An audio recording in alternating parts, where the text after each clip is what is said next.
All right, we're going to do a deep dive now into what is happening psychologically, epistemologically, and cognitively with your average Trump voter right now. Now, let me set this up for you. We're going to look at a couple of focus groups, foci, we might even call them, okay, that PBS did with voters. And if I came to you and I said, folks, I'm going to pull back the curtain and show you the insanity of the voters who want a flat tax, you would probably look at me and say, David, that's not super interesting. Like wanting a flat tax, even if I disagree with it, it's not really indicative of something wacky and zany that's going on. And I would agree with you. But we have a situation right now where we have a twice indicted, twice impeached, globally humiliated, failed former president with significant evidence of criminality against him, innocent until proven guilty, of course, running a campaign that is absolute lunacy. And yet there are still presumably tens of millions of people that support the guy. We're going to try to figure out what's going on. That's the introduction. Let's jump into the video and then we'll discuss. How many of you know that Donald Trump was indicted last week? Raise your hand. Everybody raises their hands, although some sort of reluctantly. How many of you have heard that Donald Trump was indicted for a second time recently? Yes. And the reason for hearing the questions twice is there's two focus groups here, and they're switching between the two. Everybody knows. Okay. From the 16 Republican voters we gathered yesterday evening, there were strong reactions to the second indictment of former President Donald Trump. Well, I think he's being set up. Oh, yeah. Tell me why. Well, it's just too arranged. Everything is just too arranged. And when the FBI went in and raided his property at Mar-a-Lago, how do we know what they did and what they didn't do? Right and wrong are just totally messed up. We had asked pollster Sarah Longwell, who also publishes the center-right website The Bulwark, to assemble two panels of GOP voters in the studio of Iowa PBS. I observed from the control room as she asked how they're thinking about politics, policy, and current events at this moment, when candidates are already descending upon their state ahead of next year's caucuses, and as the news of the second Trump indictment had been breaking. It's baloney. I mean, just why isn't Biden indicted? Just because he gave them back at an appropriate time? I mean, really? He did exactly the same thing. Well, you have a current president who is sicking all of the DOJ on a potential candidate. That's never happened. Right. Yeah. They really feel like the country's going in the wrong direction. Afterwards, Longwell, who has conducted hundreds of... Okay, so let's pause there. So asked their thought, they all had heard of the indictment, asked about their thoughts on the indictment. They said, it's clearly a setup. The photos appear to have been staged, sort of like we don't know what the FBI did, meaning they staged or set it up in some way. It's baloney. Biden did the same thing and should be arrested or charged himself. Biden sicked the DOJ on Trump, for which there is quite literally no evidence whatsoever. No evidence whatsoever. Let's continue. Support for Donald Trump. How many of you distrust the FBI? The three-letter agencies, the DOJ, the CIA, the FBI. I think when the country was formulated, their best of intent was to put some of these organizations or governing bodies in place, but how they're being manipulated now and they're being weaponized is the bigger concern. This is just straight up what MAGA has been feeding these folks. These folks have uncritically accepted these bogus talking points. I'm kind of frustrated by it because on one side, it seems like we're all going all out on President Trump. And on the other side, the wheels of justice are going very slow. It doesn't seem to be like equal amount of resources being devoted to looking into Hunter Biden's laptop. And Hunter Biden's laptop is an issue for these folks in thinking about what's going on right now in the Republican Party. About Hillary Clinton. Hillary Clinton had all this stuff, and she was never indicted. You've got the DOJ, you've got the FBI reporting up to Biden. Ultimately, this goes up to Biden. So why wouldn't you want to take out your toughest political opponent? And this is election interference like we've never seen before. That is a Trump quote. I mean, that's what Trump posts to Truth Central. This is election interference like we've never seen before. That's where they get this stuff. And it's disguised as Trump's a bad guy. How many of you wanted Hillary Clinton to be indicted for her? Okay, did you think? Okay, so of the people at the table, 2 of the 8 did not raise their hand that they wanted Hillary indicted. She should go to jail for what she did? Absolutely. Because Trump at the Okay, now that's interesting. They're saying Hillary should have gone to jail. These are the folks who claim to be about law and order and bemoan lack of due process when it comes to Trump. They're saying Hillary should have gone to jail. They don't know about the evidence. They seem not to care that Hillary was cleared. They seem not to know that there was no chargeable crime that Hillary was involved in. But while saying out of one side of their mouth, we're for law and order and due process and the justice system working properly, they're saying imprison Hillary Clinton, despite the fact that she was cleared of criminality. Said that she should go to jail for mishandling classified information. Do you think he should be held to the same standard that he was setting for Hillary Clinton, or do you think that it's different for some reason? I think he said that when you understand his personality and how he words things, he said that in jest. So that's a great moment. Okay, this is what we call cognitive dissonance or magical thinking, depending on your perspective. They're asked, Trump said Hillary should also be locked up for those things, but now Trump did it. What about we simply hold Trump to the standard he said should be applied to Hillary Clinton? And they go, well, when Trump said Hillary should be locked up, he was kidding. But these folks just said Hillary should be locked up. Were they also kidding 30 seconds earlier? It doesn't matter. They're in a world of their own. He didn't. I think he's just trying to paint a word picture. But should she have gotten some sort of punishment? Yes. Yes, I think so. He's entitled to declassify whatever he wants to declassify. So, and other presidents that have left office have had classified documents. Again, another talking point straight from the right.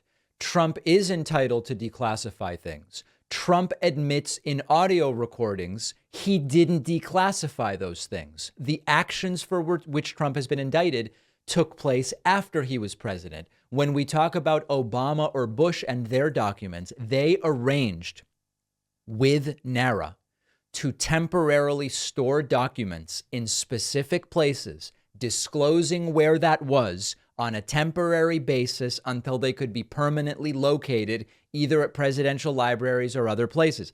It's not true what this guy is saying, but it is in lockstep with what Trump and Mark Levin and these other right-wing figures have fed to them. They were not treated the same way as Donald Trump is being treated. It is a two-tier justice system in this country. Literally another word, another phrase from Trump. This is what this guy has fallen for, all of it. For sure. There's no doubt about it. The biggest thing is that they... All right, let's skip ahead a little bit here to other moments from the panels. If you're interested in the interview between Judy Woodruff and the pollster Sarah Longwell, you can check this out. Videos showing the Capitol Police walking these people through the Capitol, talking, no problems whatsoever. This is another right-wing argument, which they have been fed and have uncritically accepted. If what the rioters did was so wrong, why did the Capitol Police welcome them? And of course, once you realize, well, what was going on was once police realize they are unable to keep a crowd back, then you have to give way. And at that point, what you want to do is keep people calm. But the idea was the Capitol Police thought it was great. They just welcomed the protesters. How can you charge them? And then they turn around and say, they attacked us, right, in essence. The videos show a whole different story than what they're saying happened. Arguably, once we got the videos from the January 6th committee, what happened is even worse than what was originally reported. But this guy wants to say it really wasn't a big deal.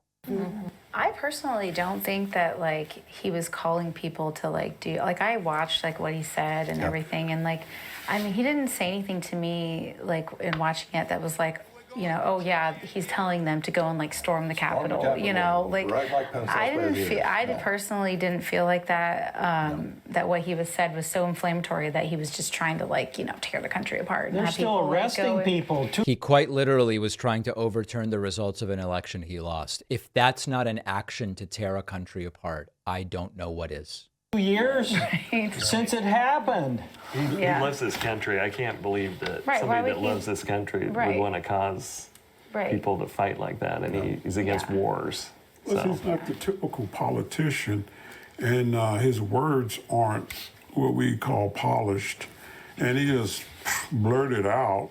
Do people want to vote for a Republican candidate who is committed to pardoning the people from January 6th? Yes. Absolutely. Yeah. That's interesting. They want that. They actively want a candidate who will pardon the rioters. They are so convinced of the innocence of those individuals. Guilty of these charges. He goes through the courts and they find him guilty. Raise your hand if it makes you support him more. Okay. The question is, if Trump is found guilty, do you support him more? Remember, due process. We're now not talking about the Justice Department. We're talking about a jury. We're talking about a jury just like this group of people, as scary as that is, finding Trump guilty. 1, 2, 3, 4, 5, 6 of the 8 people say I would support Trump more if he were found guilty by a jury of his peers. Raise your hand if it makes you support him less. No one. And President Trump retains some measure of support, even among those who think he likely committed a crime. I read the indictment, and it's plain as day that he broke the law knowingly. Whether the DOJ came after him, which I think is very plausible, and why they're ignoring Hunter Biden's laptop, I think is a separate issue. But it is clear he broke the law, and I think it's time for him to go away. And I appreciated what he did for the country during his 4 years, but I think that he is part of the problem. Wow. But when asked if he'd vote for Trump if he were the nominee running against President Biden... Trump's the nominee versus Biden. What will you do? I would vote for him for the 3rd time. You would? Yeah. I think that it's that significant. So given that and the fact that there are potential... I think you get the picture. We are dealing here. This is why at the top of this segment, I said, if I told you, guys, I've got a group of people that wants a flat tax, check out how insane this is, we would all say, that's a very specific policy disagreement. That doesn't raise the sorts of moral and ethical cult type questions that these focus groups raise. What this means for the Democratic Party and the left from a strategy perspective, there's a whole bunch of stuff culturally, sociologically, anthropologically that is going to take decades to unwind from this sort of cultishness. I'm not dealing with that right now.